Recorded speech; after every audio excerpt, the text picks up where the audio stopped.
அனைவருக்கும் வணக்கம். தெய்வீக பலன்கள் சேனல் சார்பாக தங்களை அன்புடன் வரவேற்கிறோம்.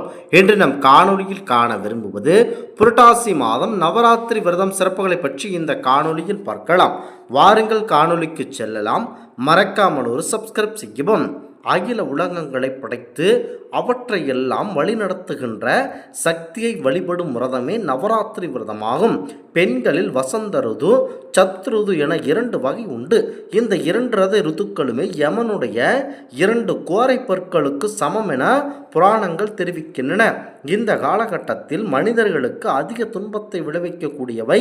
இவற்றில் இருந்து விடுபட்டு நலமாக வாழ வேண்டி இருக்கப்படும் விரதமே நவராத்திரி விரதமாகும். பாரம்பரிய சிவபெருமானுக்கு ஒரு ராத்திரி விசேஷம், அது மகா சிவராத்திரி ஆகும். பாரம்பரிய சக்தி தேவிக்கு நவராத்திரி 9 இனிய இரவுகளில் விழா நடைபெறுகிறது. சித்திரை மாதம் வளர்பிறை பிரதமை முதல் நவமி வரை உள்ள நாட்களை கொண்டது வசந்த நவராத்திரி எனப்படும். சத்ருது என்பது புரட்டாசி மாதம் வளர்பிறை அதாவது பிரதமை திதி முதல் நவமி திதி வரை உள்ள காலமே இந்த நவராத்திரி நாட்களாகும். இது சாரதா நவராத்திரி என கூறப்படுகிறது. இதுவே விமர்சையாக கொண்டாடப்படும் நவராத்திரி ஆகும்.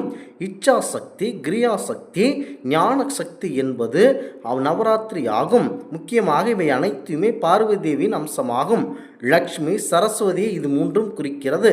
ஆதலால் நவராத்திரியின் முதல் 3 நாட்களுமே துர்க்கை, அடுத்த 3 நாட்கள் மகாலட்சுமி, இறுதி 3 நாட்கள் சரஸ்வதி ஆகிய 3 தேவரையும் வழிபட்டு அதனை வழிபட சிறந்த விரதமாகும்.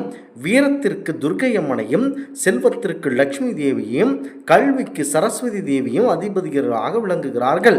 இந்த விரதம் 9 நாட்கள் கடைபிடிக்கப்படுவதால் நவராத்திரி என்றும், சில இடங்களில் 10 நாட்கள் கொண்டாடப்படுவதால் தசராத்திரி என்றும், தசரா என்றும் அழைக்கின்றனர். நவராத்திரியை தவிர தேவி பூஜை, வாணி விழா, ஆயுத பூஜை, மகாநவமி நோன்பு என பற்பல பெயர்களில் இந்த பண்டிகை கொண்டாடுவது வழக்கத்தில் இருந்து வருகிறது. இந்த பண்டிகை கொண்டாடுபவர்களுக்கு அனைத்து விதமான நாட்களும் சிறப்பாகும்.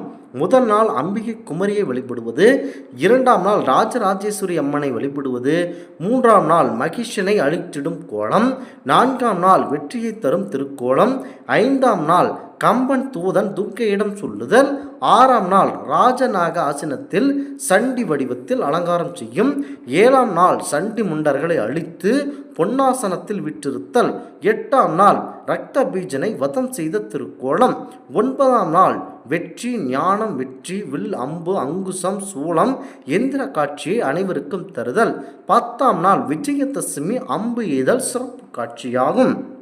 முக்கியமாக இந்த விரதம் 9 நாட்கள் கடைபிடிக்கப்படுவதனால் நவராத்திரி என்று கூறப்படுகிறது.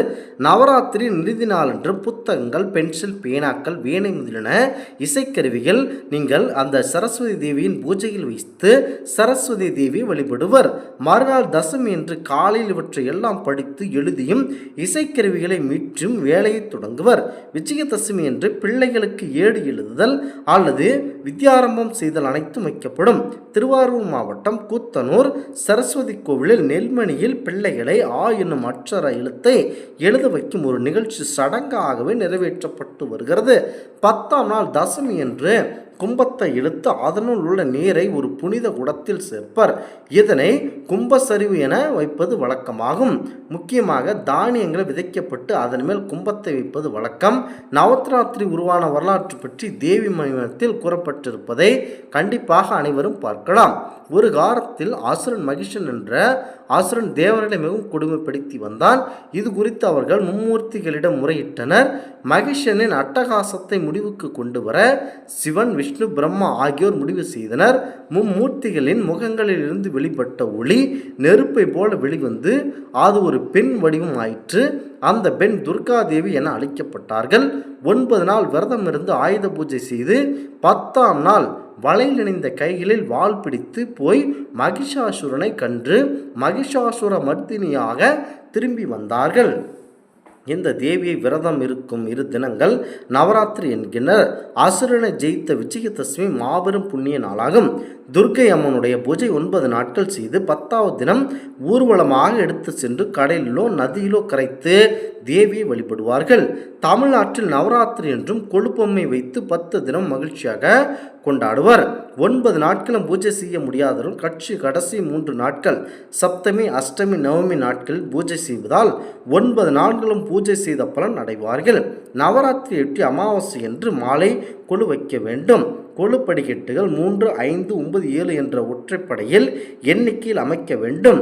ஒரு செம்பில் சுண்ணாம்பு தடவி சுற்றிலும் குங்குமம் போட்டு வைக்க வேண்டும். செம்பில் பச்சரிசியை நிரப்ப வேண்டும். பிறகு மாவிளக்குகளை இட்டு மஞ்சள் பூசி தேங்காய் செம்பின் மீது கும்பமாக வைத்து வழிபட வேண்டும். 9 படிகள் கொலு மேடை அமைப்பது சிறந்தது. முதல் படி புல், செடி, கொடி போன்றவற்றிற்கு ஒரு தாவர வகைகள் இவ்வாறு ஒவ்வொன்றிற்கும் ஒவ்வொன்றாக இருக்கிறது. பெண்கள் விரதம் இருந்து காலையிலும் மாலையிலும் நீராடி பூஜை செய்ய வேண்டும். கன்னி பெண்கள் இந்த காலத்தில் தேவியின் 9 அம்சமாக பாவித்து ஆராதிப்பது விசேஷம். அவர்களுக்கு அவரவர் சக்திக்கேற்ப ரவிக்கை துணி, மஞ்சள், குங்குமம், வெற்றிலை பாக்கு வைத்து கொடுக்க வேண்டும். நவராத்திரி முதல் 3 தினங்கள் துர்கை, அடுத்த 3 நாட்கள் லக்ஷ்மி, கடைசி 3 நாட்கள் சரஸ்வதி தேவியை பூஜிப்பது ஐதீகமாகும். முக்கியமாக 10வது நாளான விஜயதசமி என்று பூஜை பூர்த்தி செய்ய வேண்டும். தினமும் லலித சங்கர நாமம் பாராயணம் செய்வது மாபெரும் சிறப்பு மிக்கது. ஏதாவது நைவேத்தியம் செய்ய வேண்டும்.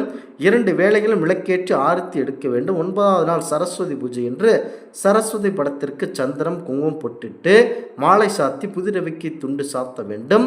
புத்தகங்களையும் ஆயுதங்களையும் அடுக்கி வைத்து கலைமகளை வெளிப்பட வேண்டும். சரஸ்வதி அஷ்டோத்திரத்தை படித்து பூஜை செய்ய வேண்டும். இந்த ஆன்மீக தகவல் உங்களுக்கு பிடித்து இருந்தால் தெய்வீக பலன்கள் சேனலை கண்டிப்பாக சப்ஸ்கிரைப் செய்து கொள்ளவும். மீண்டும் ஒரு நல்லதொரு காணொளியில் உங்களை சந்திக்கிறோம். நன்றி, வணக்கம்.